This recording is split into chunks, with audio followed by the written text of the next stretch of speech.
Alhamdulillahi wa kafa. Salatu wa salamun ala habibina Mustafa Sayyidina Muhammadin wa ala alihi wa sahbihi al-sidqi wal wafa. Ma'asyiral muslimin rahimakumullah. Usini wa iyyakum bittaqwallah wa ta'atihi faqad faza al-muttaqun. Kama qala ta'ala, ya ayyuhalladzina amanu taqullaha haqqa tuqatih wa la tamutunna illa wa antum muslimun. Wa qala subhanahu, inna a'tainakal kautsar fasalli li rabbika wanhar inna syani'aka huwal abtar. Ma'asyiral muslimin Allah, di pagi hari ini, di hari-hari ini, jutaan manusia di berbagai penjuru dunia melantunkan takbir, tahmid, tahlil, memuji kebesaran Allah Subhanahu wa taala tanpa pandang bulu, tanpa melihat ras dan suku bangsa dimanapun mereka berada, menampakkan, menunjukkan ketundukan pada Allah, menyatakan dirinya adalah makhluk yang kecil di hadapan kebesaran Allah Subhanahu wa taala. Kebesaran Allah Subhanahu wa taala yang kita nyatakan dengan takbir, tahmid dan tersebut merupakan manifestasi dari ketundukan kita di hadapan Allah Subhanahu wa taala yang Maha Besar. Ketundukan yang merupakan salah satu intisari penting dari keteladanan Nabi Ibrahim yang kita sering peringati setiap hari raya Idul Adha. Nabi Ibrahim alaihissalam, Nabi yang namanya Allah sandingkan sebagai satu dari dua Nabi yang disebutkan secara khusus sebagai Ibnu Hasan, yang namanya pun kita lantunkan bersanding dengan baginda Rasulullah SAW dalam salat Ibrahim yang kita baca baik dalam waktu salat maupun di luar salat. Nabi Ibrahim Khalilullah Abil Anbiya, sebagai seorang nabi merupakan keturunan Nabi Ibrahim. Nabi yang kemudian karena keteladanannya, sikapnya yang paripurna, ketundukannya yang dasar, yang ditandai dengan berbagai ujian sebelumnya, dan Nabi Ibrahim lulus dari itu semua, maka kemudian Allah jadikan dia sebagai imam, pemimpin dari para nabi dan juga manusia selanjutnya. Itulah Allah abadikan dalam surah Al-Baqarah ayat 24. A'udzubillahi minasyaitonir rajim. Bismillahirrahmanirrahim. Wa idh tala Ibrahim rabbuhu bikalimatin fa'atammahu. Qala inni ja'iluka lin-nasi imama. Qala wa min dhurriyyati. Qala la yanalu ahdiz zalimin. Dan ingatlah ketika Allah Ta'ala Tuhan kita menguji Nabi Ibrahim bikalimatin, dengan beberapa kalimat, dengan beberapa perintah dan larangan, dengan beberapa ujian. Ungkapan ibtala dalam jawab faras dan fazal Quran itu sebutkan tidak kurang 8 kali dimuat di Al-Quran, dan satu di antaranya dilekatkan untuk menguji Nabi Ibrahim alaihissalam. Ujian yang kemudian oleh Nabi Ibrahim ditunaikan dengan baik, diselesaikan dengan baik dengan ucapan Allah fa'atammahunna. Nabi Ibrahim kemudian menyempurnakannya, menunaikannya dengan sempurna. Dan manakala itu kemudian terjadi, Nabi Ibrahim lulus dari ujian. Apa kata Allah? Qala inni ja'iluka lin-nasi imama. Lepas dari berbagai ujian tadi, setelah lulus dengan sempurna, maka kata Allah, aku akan jadikan engkau sebagai imam. Tapi Nabi Ibrahim kemudian menambahkan, bagaimana dengan aku ya Allah? Qala wa min zurriyyati. Tapi kata Allah SWT, qala la yanalu ahdiz zalimin. Kepemimpinan itu tidak akan meliputi orang-orang yang zalim. Allahu akbar, Allahu akbar, Allahu akbar walillahil hamd. Hadirin Allah, maka apa saja perintah Allah yang kemudian jadi ujian bagi Nabi Ibrahim? Ada begitu banyak kisah bertebaran yang menceritakan tentang ujian-ujian yang telah dilalui Nabi Ibrahim AS. Ujian bermula sejak masa mudanya, ketika beliau mencari kebenaran, ketika beliau di tengah-tengah masyarakat yang menyembah berhala. Beliau lahir dibesarkan di masyarakat yang menyembah berhala, tapi beliau tidak terpengaruh. Beliau kemudian menemukan kebenaran dan menyembah Allah SWT. Allah uji, Allah perlihatkan bintang, bulan, matahari, dan Nabi Ibrahim kukuh dengan tauhidnya. Karena itulah Nabi Ibrahim kemudian dikenal sebagai bapak ketauhidan. Ujian yang pertama beliau lalui meskipun berada di masyarakat yang buruk, penyembah berhala, tapi beliau mampu konsisten dengan ketauhidan, dengan keimanan. Tidak cukup sampai di situ, bahkan beliau pun juga kemudian menyampaikan, mendakwahkan kebenaran itu, keimanan itu pada lingkungannya, bahkan juga kepada orang tuanya, kepada masyarakat. Ilqal Ibrahim bin Abi Azar, "Atattakhidhu asnaman aliyah?"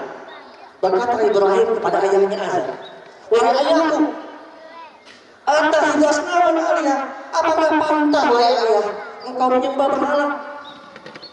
Kau jadikan berhala sebagai Tuhan? Inni araka wa qaumuka fi dhalalin mubin." Aku melihat apa yang kau lakukan itu adalah kesesatan yang nyata.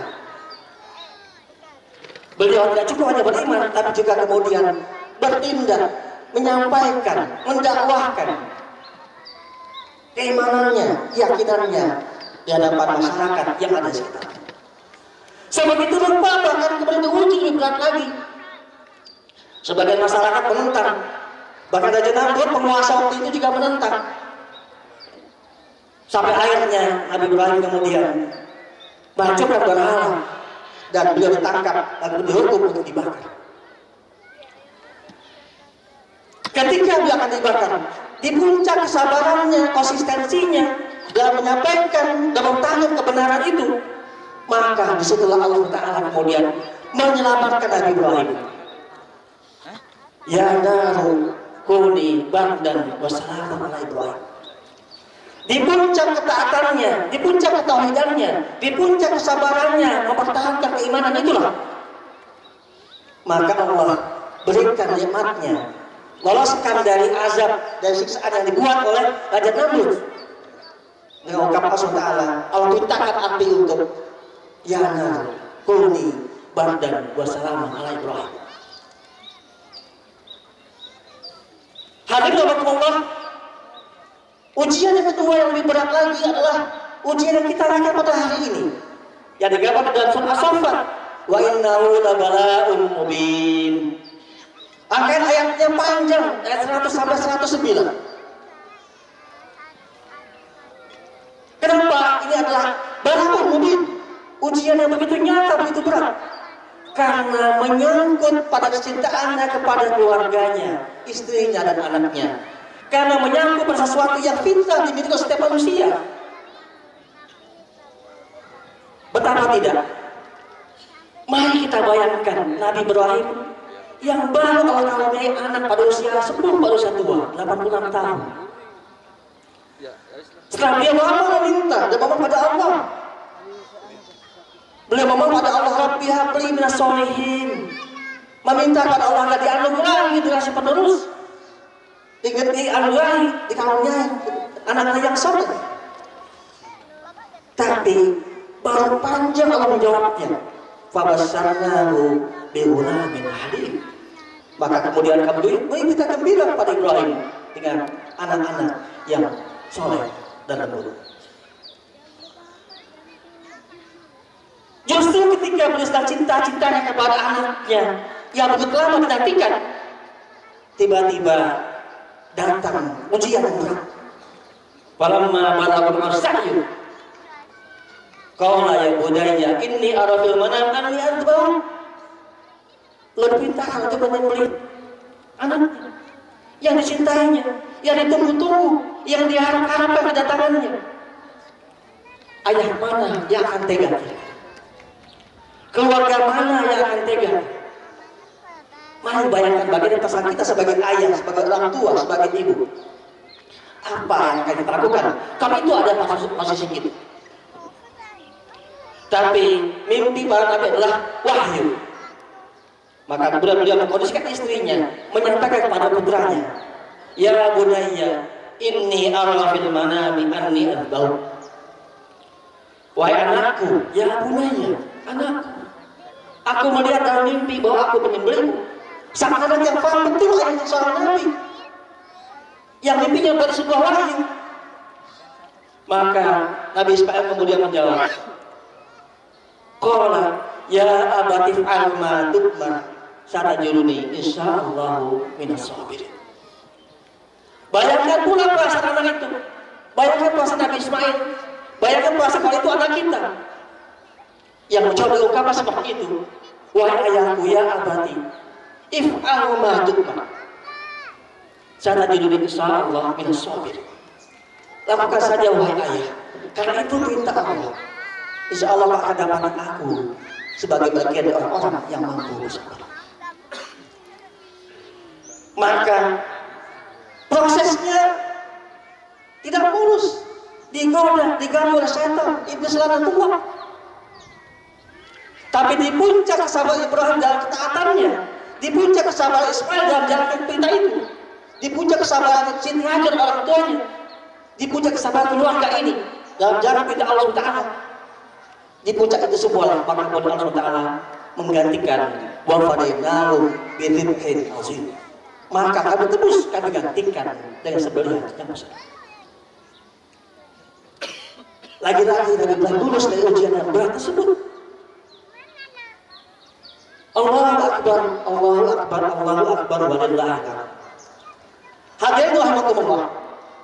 Nabi Ibrahim lulus dari ujian tadi di puncak ketaatannya kepada Allah, di puncak keimanannya kepada Allah, di puncak kesabarannya mempertahankan dan menyampaikan kebenaran, di puncak dari ketaatannya untuk sabar di dalam perintah Allah Subhanahu. Maka di puncak itulah maka kemudian Allah berikan, tunjukkan karunianya, kebesarannya. Allah perintahkan api untuk dingin dan menyelamatkan. Allah gantikan Ismail dengan sembelihan, dengan domba yang besar. Karenanya bagi kita tentu saja manakala kita mampu lolos dari ujian keimanan yang mungkin akan kita hadapi nanti, ujian kita dalam ketaatan kepada Allah yang akan kita hadapi nanti, ujian kita dalam bersabar bagi Islam dan menyampaikan Islam, bersabar dalam kebenaran. Maka insya Allah ketika kita mampu mempertahankannya akan datang kawan Allah yang tidak akan kita sangka-sangka.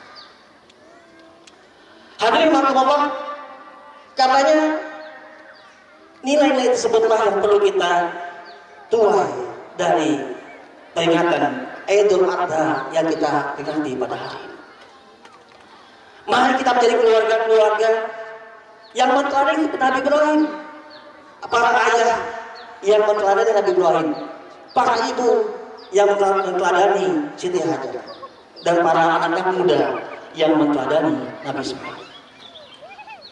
Keluarga yang senantiasa kokoh dalam keimanan, dalam ketaatan, dalam kesabaran pada Allah Taala, kesabaran dalam menyampaikan dan mendakwahkan al-Islam dan kebenaran. Karena itu kemudian profil keluarga seperti inilah kemudian diwariskan oleh Nabi Ibrahim kepada keturunannya. Dan ini merupakan keturunan berikutnya. Betapa Nabi Ibrahim sangat peduli pada keberlangsungan keluarganya yang tetap berada dalam keimanan dan keislaman.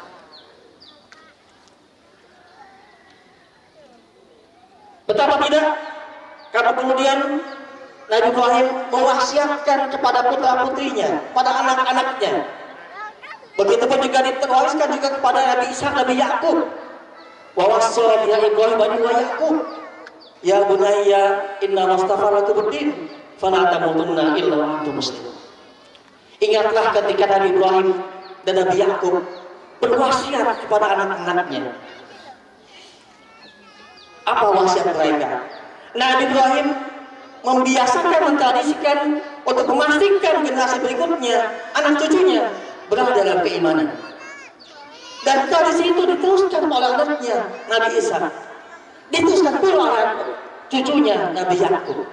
Wa wassa biha Ibrahim bani wa Yakub. Ya baniya innallaha astafa lakumuddin. Wahai anak-anakku, sesungguhnya Allah telah memilihkan bagi kalian agama ini, bertuhan, menyembah Allah. Bagi kita berislam, fala tamutunna illa wa antum muslimun. Dan janganlah kalian mati kecuali dalam keadaan muslim. Pewarisan keimanan, tauhid, memastikan generasi berikutnya, anak cucu kita senantiasa istiqomah dengan keislaman, dengan keimanan, merupakan teladan lain yang juga sangat penting yang perlu kita warisi.